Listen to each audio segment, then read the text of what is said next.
Wait, you've got to be kidding me. Let's get this untwisted. Howdy, everybody. This is week, 3-4 of me pretending I have a theme song and making it up as I go. Welcome back to the Twisty Pod. Don't get it twisted, here with your host, the one, the only, Taylor Woods. So lovely to have you all here with me today. I am recording on a Friday, so that Friday energy is in full swing, it's in full order, and I'm hoping to bring that to you on any day that you are listening to this. Perhaps a Monday, perhaps a Tuesday. I was kind of having this weird moment the other day when I thought, should I be uploading my podcast on a Monday? Is that the most typical thing I could do? I think everybody uploads their podcast on a Monday. Wouldn't it be like a beautiful Wednesday pick-me-up? But at this point, I'm like, wait a minute, maybe it's a great part of your routine already. If I upload on a Wednesday, you're going to be like, wait a minute, I have to wait 2 more days now. Throws off the entire routine, the entire vibe, and it would all be my fault. So I don't know if I'm going to do that to you, but we do like a little bit of originality and uniqueness, and as much as I try to avoid the basicness that I embody, it does come through at times. So welcome to this Monday podcast. Let me fill you in on how my life feels like it is in shambles right now. And really, that's only because of my current environment. So of course, obviously, I'm still trying to stay at home, living my life in my apartment. We love these 4 walls. Every time I say these 4 walls, I think of the Miley Cyrus song on the Meet Miley Cyrus album, These 4 Walls. So I don't know if anybody else immediately takes their brain there, but every time I say 4 walls, I have to sing the song in my head. So maybe you're with me. Maybe you didn't have an obsessive Miley phase. I digress. My apartment is, in a very kind way to myself, Keith, and Reese, a complete and utter disaster. And I'll tell you why. I had the opportunity to work with a brand called Birch for an upcoming sponsorship, and Birch, if you're not familiar, makes mattresses. So because they're a kind company, they decided they were going to send me over a mattress, not only to test, but also to possibly use for the sponsorship, because that's something I'm very particular about. If I've never used a product before, I have to test it out. I have to make sure that it's something I can stand behind. So I knew that this mattress was coming, and Keith and I have already had our fair share of problems with our current mattress as well as our bedspread.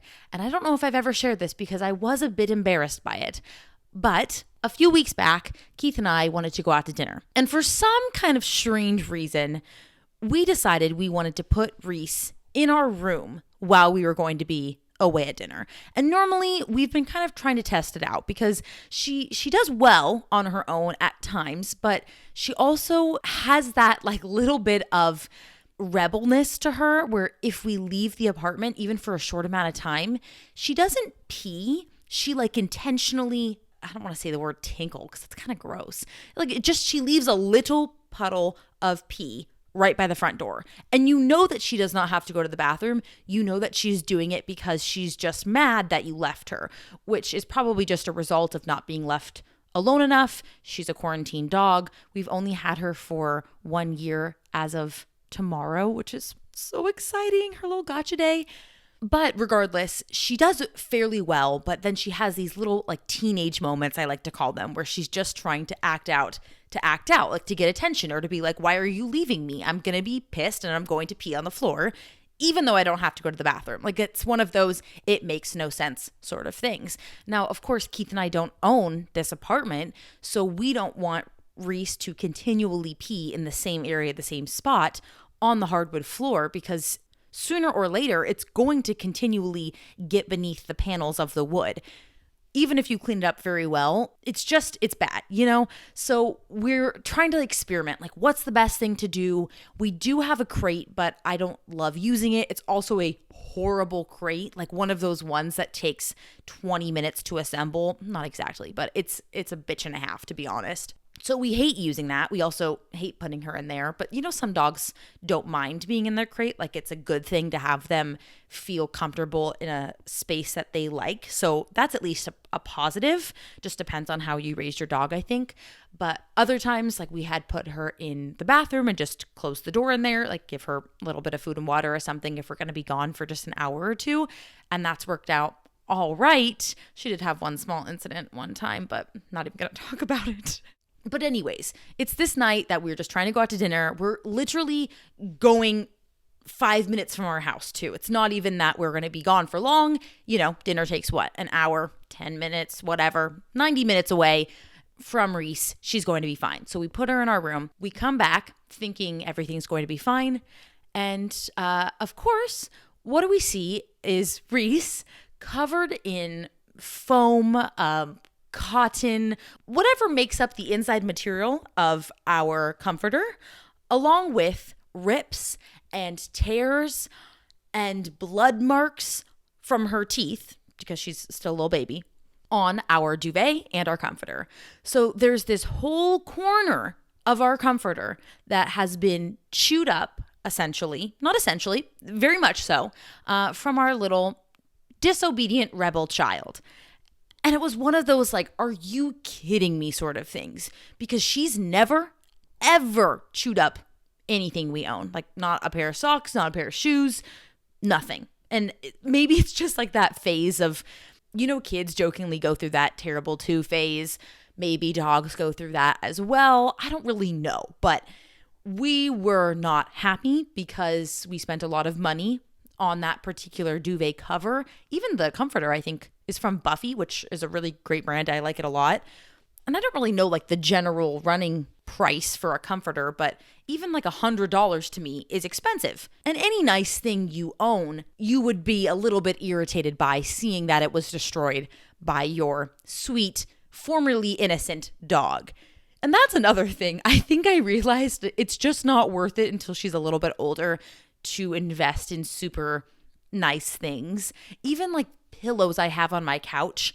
Not that they're wildly nice, but I picked them out from Target because, it's where I go for some home decor. It's relatively cheaper, but not the cheapest. So to me, it felt like I was investing in these nicer pillows. They're from, I think, the Hearth and Hearth, whatever that collection is called from Chip and Joanna Gaines. And of course, what happens is Reese plays with them. She sits on them. She loves to perch on the couch, meaning like she puts her little paws up on the corner and she just sits there and watches us when we're in the kitchen. So I love it. And I love that she's so playful and fun. But when she's just herself, she's jumping around on things. She pulls the threads out. I'm like, well, why did I just spend $20 on this pillow? And now it just looks horrible. So I'm totally going off into a tangent. But we've had our fair share of the problems with the mattress, with the duvet, because of Reese just being, Reese. But then we get this new mattress from Birch and we decide we want to make sure we absolutely love this thing. So we're going to basically set it up in our living room for a few days, which has now turned into at least a week or two, to really just test out if we like this before we make the big commitment of putting it onto our current mattress frame. Let's make sure we're in love with this thing. So for the past, I would say at least maybe 7 or 8 days, Keith and I have basically been living like 7-year-old children, having what feels like a sleepover fort-esque setup in the living room because we have this giant mattress just lying down in the living room, covered in blankets and sheets and pillows. And it just looks like when you were a kid and you were having a sleepover with your friends and you set up all of the blankets and stuff on the ground. And in the morning, it looks like a mess because, it's not that it's messy, but it just doesn't look good. But imagine that day in and day out for a week straight. Then because obviously it's in the living room, we had to move things that were currently in the way before. So our coffee table is in the hallway, which isn't exactly big to begin with. The dog bed is moved, the hula hoop is moved. And then on top of that, it just feels messy with clothes. If you watch one of my latest videos, I talk about how I have a really hard time folding things when they're clean, or even just putting things back if I'm not sure what I'm going to be wearing that day. It all just kind of comes down to laziness, if I'm being quite honest. I've been like this since I was a kid. I'd let things pile up for absolutely no reason. I'd always get in trouble for it. Some things are harder to break than others. Some habits are with you for life. But I'm sitting here kind of avoiding all of that responsibility in this moment as I'm recording this podcast because to me, this is a little bit easier, a little bit more fun, a little bit more enjoyable. And it means that we get to talk with one another, which is truly and genuinely a highlight of my day. And what else would I want to be doing on a Friday afternoon? So I did put up a poll on Instagram for the Twisty Pod Instagram. If you're not following, please go ahead and do so. It's a beautiful time to be alive over there. But I asked you what kind of episode you wanted to listen to this week.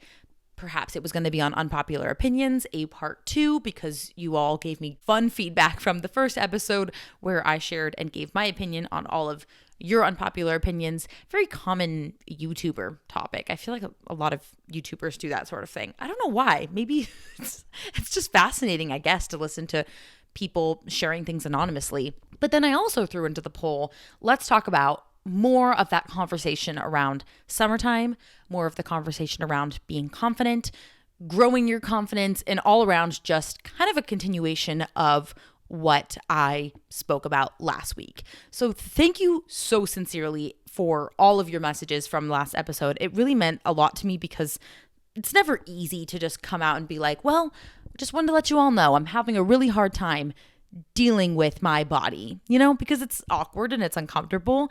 And like I said in the last episode, it's one of those things where it just almost feels like you are a burden to constantly be so unhappy with yourself to the people around you. Like if I'm not feeling great about my body and I'm out at a pool party or something and I'm just telling my friend the entire time, like, I feel so self-conscious and blah, blah, blah, like I'm going to be ruining the mood. And yeah, it's probably true, but sometimes, there can be a time and a place for venting out those things, even if it's to your closest friends. So I never want to be that type of person, but I think a podcast is obviously a little bit different because, we have one another to talk with in this medium.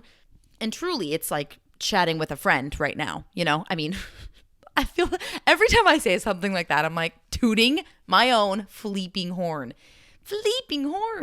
But it's true. And it's like a nice way to just kind of vet out these things in a very personal way, just in your headphones and your thoughts on your run, on your walk, on your morning routine, whatever it may be, whatever you're doing while you're listening to this. And it's a good way to just kind of check in with one another. So let's go through all of the things that you all want to discuss today. Oh, fantastic first question from maybe Maddie? Is it Maddie? Yep, Maddie. Okay. From Maddie, where can I find the best jean shorts? I haven't been confident in jean shorts in years. First of all, I completely feel you, and I'm really, really sorry to hear that. And I want you to always find clothes that complement you and your body. I think it took me so many years to come to the realization that I'm going to be a different size in almost every single brand I shop for or I shop at. But when you're kind of younger or even just around so many friends all of the time, I feel like you can get very stuck in numbers or you can get down on yourself if one brand you're this size and the next brand you're this size, or if a brand doesn't offer your size. It's very, very toxic to your mindset if you get so stuck in that mentality of thinking about numbers all of the time. So don't be so worried about not loving something that maybe everybody else loves or being mad at yourself that you are fitting into different size jeans, etc. because so many brands make them in so many different ways, and it's so important to find things that complement you and your right now body and make you feel confident and beautiful. I just got fantastic jean shorts from Target for I think $39.99 that are Levi's 501s. And they're black, they're adorable, and they're one of those ones that I think actually kind of complement me a little bit better because I have a bigger bottom and I have bigger legs, but a little bit of a smaller waist. So I always have that problem of not being able to get things over my legs, but then there being that giant gap up top. So Levi's could be a really good brand for you to start with. If you're near a Target or you can order from a Target, I would recommend looking at their Levi's that they have right now. I think they're probably about the same or perhaps just a teeny bit cheaper than other retailers. I've never purchased shorts from them, but I have had fairly good luck from Good American if you do want to have a bit of a splurge moment. Good American is the brand of the jumpsuit that I'm wearing in one of my more recent pictures on my personal Instagram account for reference. co-founded by Khloe Kardashian, just fun fact, but it was designed with this whole conversation in mind where you're not really sure how you're going to fit into pants. You're always varying from size to size. You have more curves, etc. It's made for people with curves. So if that's you, highly recommend looking into them. I've even just found good shorts that I like from Target, like a Target brand. I think also from Topshop right now, they have some really, really cute jeans and shorts that I think are actually pretty complimentary. For me, I always have to go into the store. I just never find great success ordering things online, particularly pants. Pants just never fit me right online. So I would say if you have the time or the luxury, maybe go into a mall, take your time, shop around, and go in with a very open expectation that you're going to find things that you don't like, and hopefully you'll find that one pair of shorts that you can wear all summer long. Okay, this question is from Madison. She said, how can I be confident in a swimsuit when I'm still working on myself and my insecurities? So I think the biggest thing about bikini body confidence, or being confident at all times of the year in all outfits, is really more about your mindset and your mentality. Because I promise you, you are thinking so much more about yourself and your body than anybody else in the room. And we notoriously are our own biggest critics. And you hear that so much because it's really, really true. And there's probably so many things that you think in your mind that you just let yourself be consumed with, when in actuality, people around you are probably hyping you up and seeing so much good and beauty in you that you yourself have to recognize as well. And it's not an overnight switch. It's not something that you can just turn on or off, but it really does take time and almost dedication. It's one of those things where you spend every single day studying for a class, or you spend every single day, let's say, going to the gym or going on a walk, whatever. Are you also spending every single day giving yourself time to hype yourself up, or just showing yourself more love and respect?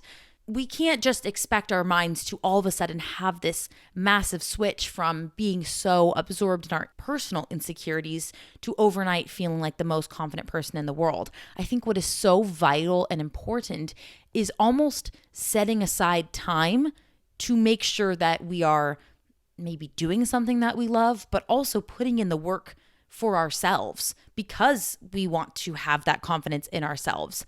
In the same way that you spend hours studying for a test, doing your homework, etc., you should probably spend hours hyping yourself up or doing something that is going to help you by working on yourself, because you can't expect to become an expert overnight. Like every other thing in our lives, we go from beginner to moderate level to pro to expert, whatever.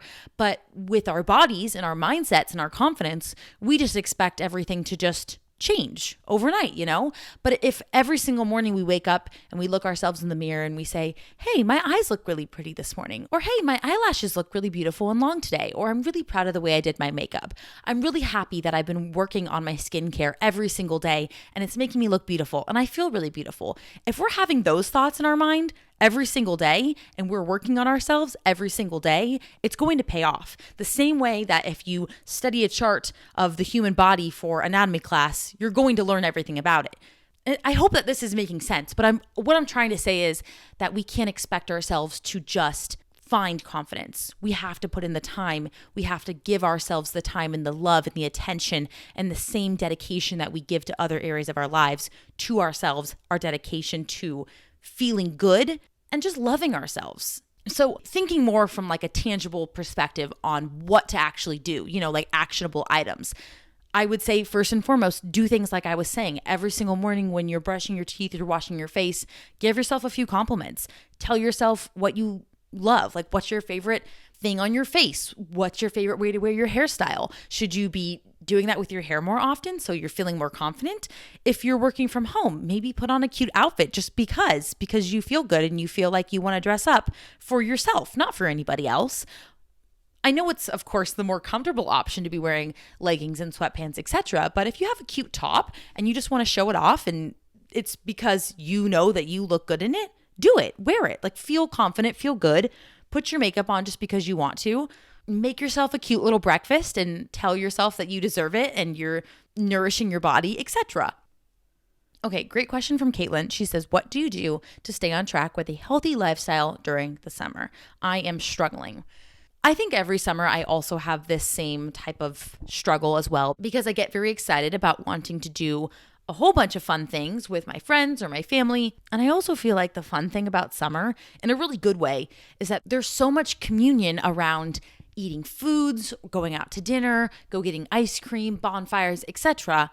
And the whole rest of the year, you're not doing those things. But I feel like that's kind of the key point, is that you shouldn't compromise any of your goals, but at the same time, you shouldn't take yourself away from those joys just because they don't perfectly align with maybe what your goals were in the winter or the fall, etc. Every season has its own little moments to celebrate and to be so grateful for. And I think, at least for myself, that's one thing I want to continually work on, is not saying no to activities or things just because I would think in that moment, oh, it's going to take me off of my progress, or I don't have time for that right now, I have work to do, or I don't want to go because I ate poorly last week, so I need to eat better this week. All this, big old fat baloney. I really think, just like any other time of the year, it's just all about balance and doing what's best for you and doing what works really, really well for you. So I think what I really enjoy is making sure that days when I'm just on my own and things are as they normally are, per usual, like my normal routine, I eat very well and I make sure I'm nourishing my body. I'm getting a lot of my fruits and vegetables in, making sure I'm having enough food every single day, getting my macros, my micros, etc. So then on days when my friends want to go get ice cream or something, I immediately jump at the opportunity because I absolutely love ice cream. Same thing with a workout routine. If you know you're going to have a really busy day, but it's extremely important to you to make sure that you have your workout that one particular day, plan ahead. Wake up a little bit earlier, maybe work out later that evening if you prefer that. But I think that's something that I try to be good at, but at the same time also want to be very firm on living in the moment and not being so stressed about it. Because at the end of the day, you don't want every single thought in your mind to be consumed by how can I make my health goals in alignment with my current summer fun lifestyle. At the end of the day, it should all be the same. It should be you just living your life, having balance, enjoying yourself, eating what you want, nourishing your body as you should, working out when you can. It shouldn't be this all or nothing or binging one week, restricting the next. That's so bad. That's so toxic. And the ultimate end goal is getting to the point where everything is just natural to you. Oh my gosh, this is actually kind of in conjunction with what I was just saying from Bree. She asks basically about quote unquote indulging on vacations or having that time to let yourself relax on vacation. I am a huge believer in just doing whatever the heck I want on vacation. But also, because I really am one of those people that does enjoy working out, I do want to work out when I'm on vacation. But I also don't want to make it the center point of my trip. I'm there to relax. And for me, I always think about vacation as like tropical, so pool time, beach time, sitting around, drinking, like just kind of relaxing. And I know in the past, I've always kind of had that feeling in the back of my mind of I'm not doing enough, or I should be doing this. What about work? What about a video, etc. But then I also have to just take myself back for a moment and remember that life is not all about work, first and foremost. And if I'm working my butt off for 51 weeks of the year, I can have 1 week off to enjoy myself on a vacation. And you really should. You shouldn't be spending your whole life so oriented around thinking about work at all times. I saw this funny meme the other day. It's from an Instagram account called Moist Buddha, which is weird. But it's this tweet from this creator named Sam Polin. And it says, European out of offices. I am away camping for the summer. Email again in September. And then it says, American out of offices. I have left the office for 2 hours to undergo kidney surgery, but you can reach me on my cell at any time. If that doesn't sum up how Americans view work, I don't know what does, but that is just something that is so wild to me. And we let so much of what we do for a living dictate our entire lives. So if you're on vacation, enjoy the heck out of yourself. Even if that means you're drinking a lot more than usual, you're eating a lot more than usual, you always have to remember that one mentality of you eat one salad, you're not going to become healthy overnight. Likewise, you have one ice cream cone, you're not going to gain weight overnight. It's the exact same thing for indulging and relaxing on a vacation. You probably are going to come back from your vacation feeling way more rejuvenated and way more ready to put in work, put in time at whatever you were doing when you weren't relaxing than if you hadn't have gone at all, because your body probably needed time to rest and relax and rejuvenate itself. Also, even in regards to workout routines, you should be taking a full week off. I would say at least every quarter. Like once a season, you should have an entire week where you just rest your body. And that could be literally just absolutely doing nothing. You could be just going on walks. You could be doing just active movement, whatever. But you should have a full rest week, I'd say every 3 months or so, because your body needs it. And sometimes we forget to do that. And yeah, you can take a rest day off every single week, but I really, really believe that you should take a full week off every once in a while, because why the heck not also, but in a more scientific way. It's very good for you.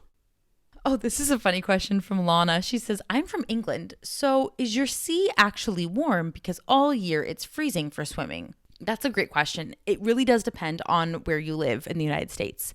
I grew up going to the beach every single summer. My mom was the kind of person that would make my sisters and I get up at, 6 or 7 in the morning. We'd be at the beach super, super stinking early, and we'd be there pretty much all day. And you can swim in the ocean in Southern California for a lot of the summer. I mean, you could really even go in the winter. It's not going to be pleasant in the winter, but in the summer, it's warm enough where you can definitely swim in it. Some people don't mind if they're just in a swimsuit, but other people will wear rash guards, basically like, wetsuits to keep yourself warm in the water if you don't like it being extremely cold.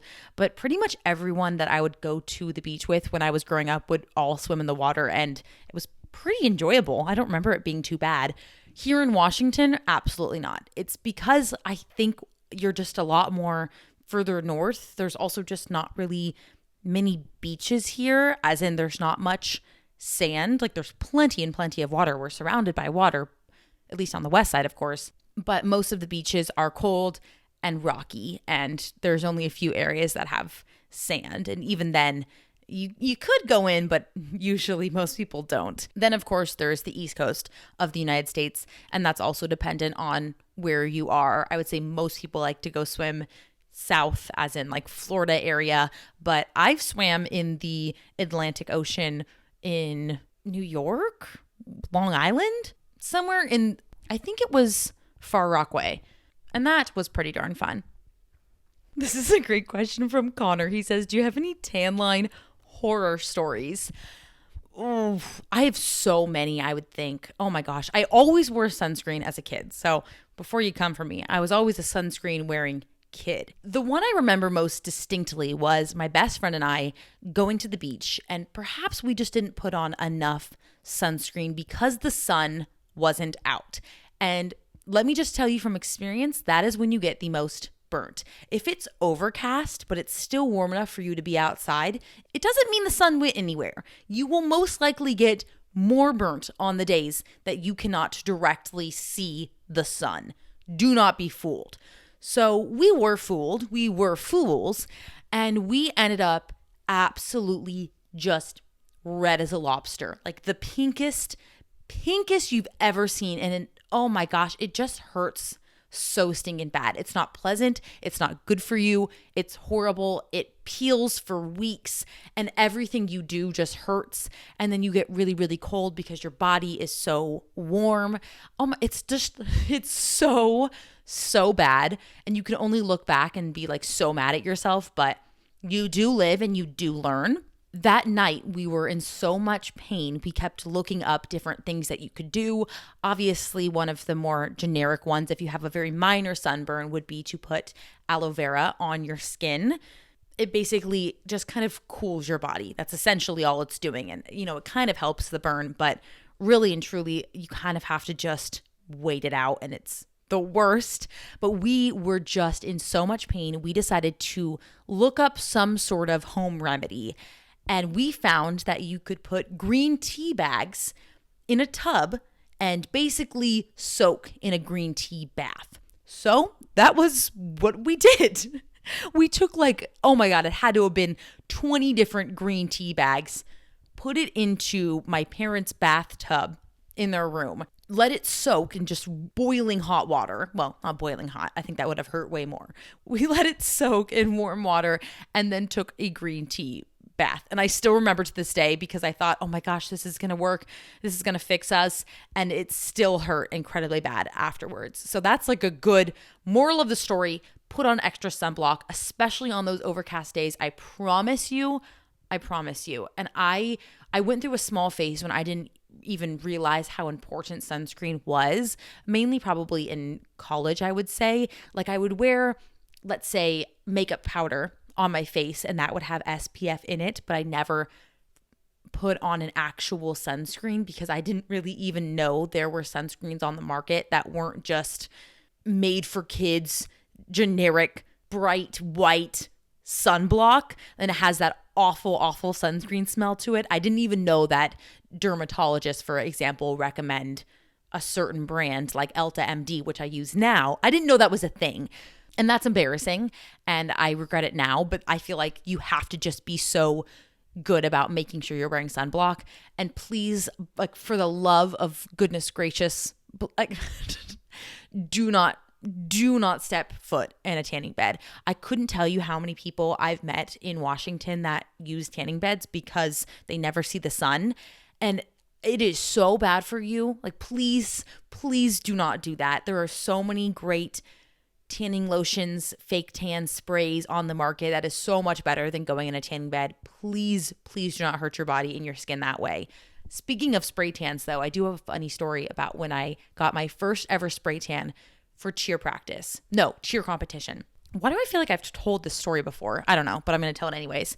So the first time I'd ever gotten a spray tan was for a cheerleading competition, I believe my sophomore year of high school. So every year our team would have the pleasure of traveling to Orlando, Florida for the National Cheerleading Championship. And we were coming from California, so this was like a big deal to us. And for our normal competitions, you know, we lived in California, so we weren't like horribly pale, I guess, but some cheerleading teams and coaches are stricter than others. But for Florida, our coaches really wanted us to get spray tans. And I was just not keen on this idea because I just know myself well enough, and I would be like Ross from Friends where he just gets himself sprayed like multiple times on the wrong side or whatever it is that happens in that episode. Or I would end up with really bad hands or knees, you know, those problem areas that are really hard to get correct with spray tans. So I pretty much didn't do anything. Like I kind of avoided it. And I knew I was going to be in trouble because everybody else was like coming back orange. Not really, but you know what I mean. I'm just being dramatic. Everybody was getting these wild spray tans and I just didn't. Like I didn't want to pay for it. I thought that was redunculous. I was like, oh, I'll just sit out in the sun, even though it's February. Like I'll figure it out. And then I heard about Jergens, I think it's called Jergens Slow Tanning Lotion or something like that. And essentially it's just lotion that you put on your body like normal lotion, but it's got a little bit of a tint to it. So over time with more application, it does give you a little bit more of a tan. So I started using that and it really wasn't doing anything at all. And if anything, it just kind of smelled bad. Like if you get a spray tan, it smells bad for maybe the first day until you can shower or whatever. But with the Jergens stuff, I felt like I always just smelt like a spray tan and it was gross. So it's finally like the day before the competition. And I think I remember my coach was like, you got to do something. Like I almost looked like, I don't even know, like just white as can be. And it was bad. So I finally convinced my friend to basically give me a personal spray tan on the balcony of the Floridian Hotel room. So it's like 8 p.m. at night. I put on a bathing suit and I'm like, Gabby, you have to give me a spray tan. And I was mortified because she was doing the absolute best she could, but I just felt like, oh my God, I looked terrible. And we had to go to the store and buy one of those like tan in the cans or something. And she's just spraying me outside on this balcony in the middle of a Florida winter, which is probably like 90 degrees, but you get the point. It was just mortifying. And my whole hotel room is full of girls just watching in the window as Gabby's out there spray tanning me on the balcony, laughing at me because I'm just pasty white, trying to get the spray tan so I can look good on stage for the competition. And bottom line, I don't even remember how good or bad it looked. I just remember being so beyond mortified, like just beyond mortified. And I don't think it looked great. Like if I'm being very honest, I don't remember it looking well. But I do think that even though it can be kind of like an awkward experience or yeah, you can look a little bit orange, for the most part, I am a firm believer in if you have pasty white skin like myself, if you have a little bit of a tan, I can't tell you the level of confidence that just radiates from within when I have a good tan. I don't know if it's just because you kind of have that like sun-kissed look, or maybe because you all of a sudden have a little bit more of a glow to you after coming out from a dark quarantined winter. But when I'm tan, watch out. Like, watch out, world. Taylor is tan. She's taken the town because this girl, she's confident. So that's also kind of a pro tip. If you really need a little pick-me-up, go get yourself a little self-tanner and do it a lot better than me on the balcony of a hotel room for the whole world to see. I think I've seen some really great videos on YouTube on how to properly give yourself a good spray tan. I know there's a lot of mittens involved, as in trying not to get your hand bad, but I just don't understand it. I really don't. At this point in my life, I use a Jergens in shower lotion, and it's kind of similar to what I was mentioning before, but it's kind of amazing because you finish up your shower, and while you're still completely wet, before you've even put your towel on, before you've even left the shower, you put on this lotion, and it doesn't have a weird smell to it. It is very, very natural. You get out of the shower, there's no waiting time, there's no needing to change into weird clothes to not let it stain things. You literally just get out of the shower, put your towel on. It's actually a miracle worker. I don't know what sort of chemicals or ingredients are in this thing, but it works wonders for me. And it's also a great way for me to actually moisturize because I'm not a very good moisturizer. And that's a big problem. So I want to say it's maybe $8, the little bottle of lotion from Jergens. I normally grab it from Target. There's different shades for different skin tones. I think mine might be fair to medium or something, but it's very, very natural looking, and it just kind of has a little bit of a hint of color to it, which is very pleasant on the eye, I think. This is a great clarification question from Aiden. She said, this is literally no shade. I was just confused. Did you feel in the last episode that you want to feel okay in a bikini because society makes that seem like a standard, or because you want to wear them, you just don't feel confident? I ask because when I go to the beach, I feel the unspoken pressure too, and I don't because I feel weird in them. Not confidence-wise, but because I feel like I'm in a bra and underwear in public. I might be crazy though, haha. No, you're absolutely not crazy, and thank you for the clarification. I'm sorry that I wasn't more clear the first time. What I was saying was really about bathing suits in general. It doesn't even matter the cut. I mean, of course you want to put on a cut that you love and that you feel good in, but really it's kind of any time I'm just in a bathing suit, I do feel a little bit of unconfidence, I guess you could say. It's really interesting because I get what you're saying also, where you have that feeling of, oh, I'm just in a bra and underwear, because truly, what is the difference? If you're talking about a stereotypical bikini nowadays, there is no difference. I mean, you all know I love Love Island, and most of the girls will walk around in their bra and underwear at night, and I'm like, oh my gosh, like they're just walking around in their bra and underwear. And then I'm like, wait a minute, Taylor, that is the exact same style and structure as the bathing suits that they wear around the villa all day long. There's almost no difference. It's almost particularly with the bathing suit bottoms. So much nowadays has just double cheeked up, you know what I'm saying?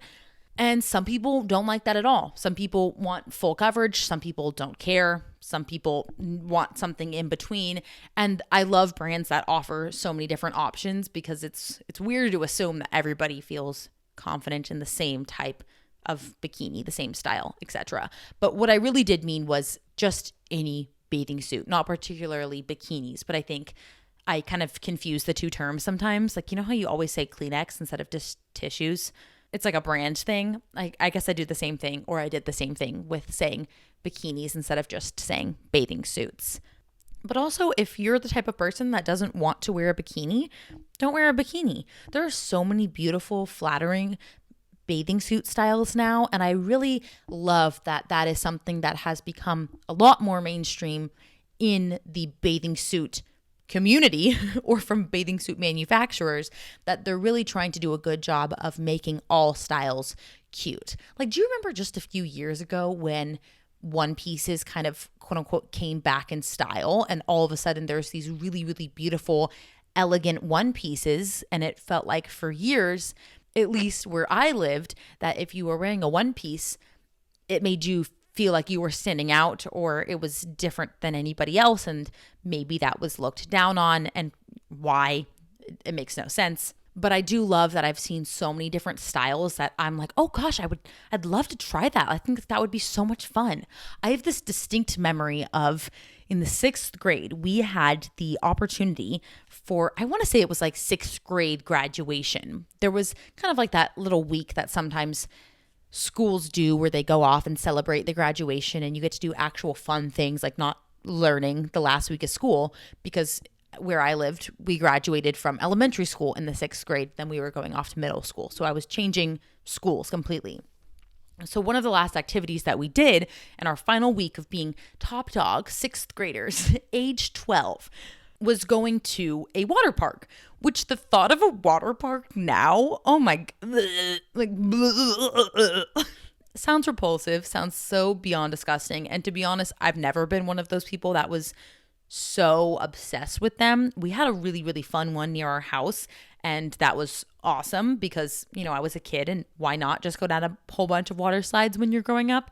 But the actual thought behind them, if I thought about it for too long, it grossed me out. It was nasty. It was disgusting. So I didn't enjoy that. But when the whole 6th grade class is going, and your 6th grade crush is going to be there, and all your friends are going to be there, like, you're going to go. You know what I'm saying? So this is probably, I don't know, just a few days before graduation and a few days before the water park. And I'm talking with my friends about the bathing suits that we're all going to wear. And everybody in my group was like, oh yeah, I'm wearing a bikini. Oh yeah, I'm wearing a bikini. And I remember even at age 12, I did not feel comfortable going to the water park in a bikini. And I don't really even know why. Maybe I just felt like at an early age, I didn't feel confident, but I didn't have the words in a good way, you know, to put it into that mindset, I guess, at that age. Basically, what I was thinking in my mind was, I don't want to wear a triangle top, like a typical, what you think of as bikini, 2 triangles with the little cinch on the bottom. I didn't want to wear that to the water park. And I also was thinking, oh my gosh, I couldn't tell you how many times I've gone down a water slide wearing a triangle top, and I come down from the water slide and my top is like around my neck. It's down to my belly button. The top always goes a-flying when you're at these water parks. So I needed something to make me feel secure. And I don't know why everybody else was like down to wear bikinis. I'm like, you guys are going to have a little nip slip at age 12 at this water park because you're going to be wearing triangle bikinis. But little smart Taylor was like, no, you guys, I'm going to be wearing a longer bikini. And that was the way I described it. I said I was going to be wearing a longer top. And I remember all of them were like, you're going to be wearing a tankini, thinking that that's what I meant by longer top. Now, if you're not familiar with what a tankini is, really and truly, it's a one-piece bathing suit separated into 2 pieces. It has all of the length of a one piece, but somewhere along the way, they just cut it into 2 pieces right above the bikini line. So it's basically a one piece, but it's split into 2. So you probably couldn't even tell that it's a tankini. And also, everybody was wearing tankinis at that age, so I don't know why they were acting so strange by me saying I was going to be wearing a longer bikini, implying it was a tankini, even though it wasn't. I was like, y'all, I'm not wearing a tankini. I'm wearing a longer bikini. And they're like, you're going to be wearing a tankini, making fun of me. Age 12, you guys. Age 12. Little did they know, I come strutting up to the water park in the cutest longer bikini they have ever seen. And they're like, wow, we actually really thought that you were going to be wearing a tankini. It's like, did anybody listen to me? I said I didn't want a nip slip going down the water slide, okay? That was all. That was all, my friends. And that is the beauty of growing up in Southern California, where you get to go to a water park in the 6th grade for 6th grade graduation, and you get to wear a non-tankini long bikini bathing suit to a water park and show off to all your friends. And with that, that is all we have time for today, my friends. Thank you so much for listening to the Twisty Pod. I hope that you enjoyed. What in the world? I just pulled up my Instagram and I saw the actually weirdest picture of Matt James. Thank you all so much for listening to the Twisty Pod. I love you all so stinking much. If you enjoyed this, please give it a 5-star review on Apple Podcasts and follow Twisty Pod on Instagram so you can stay up to date on all things Twisty. I love you all so much. Thank you so much for listening. I will talk to you all next week. I have a very special, very fun interview that I am so stinking excited to share with you all. It is on being more eco-conscious, talking all things sustainability, talking all things just beauty and love and fashion with my friend Noreen. I cannot wait for you all to hear it. So I hope that you enjoyed that interview. Let me know what you think. Always send me a DM with your feedback, your comments, your questions. I love you all so stinking much. Have a beautiful week. Enjoy this Friday energy on a Monday. Talking like chicks in the office. Love you all so much. I will see you in the next one. No, wait, shoot. I'll talk to you in the next one.